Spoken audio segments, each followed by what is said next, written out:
Hi guys, welcome to my garage. I think I came across the easiest way to remove sound deadening from a car. I've seen people use dry ice. I've seen people use a hammer and a chisel. I've seen people use liquid nitrogen. And everyone has said it's an absolute nightmare. It's really difficult. It makes a mess, and it's really a lot of times expensive if you're using dry ice or liquid nitrogen.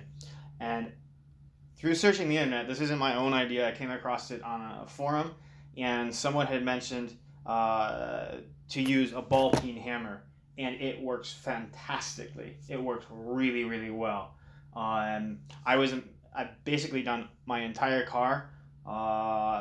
In the video that is coming up, I actually do 2 panels, and it takes me about 7 minutes to do the 2 panels. There's no residue left except for maybe a few spots where they put down some other material. I'm not sure this will work for everyone. The car that I'm working on is roughly 13 years old. It has always been in cold climates. It was in Scotland first, and it's been in Sweden for 6 years.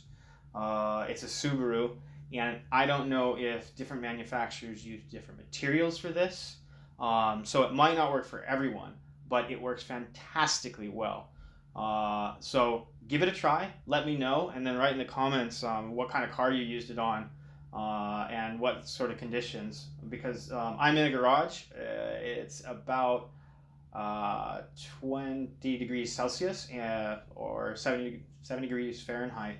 And like I said, this car's never really been exposed to any hot temperatures or anything like that. So if you've been in a really warm environment, or if you're trying to do this in a warm environment, it might not work. But let me know how it works for you, because this is by far and away the absolute easiest and cheapest way to do it. And all you need is the back side of a ball peen hammer, and if you want, you can use a screwdriver to pry it up so you don't get your hands all beat up.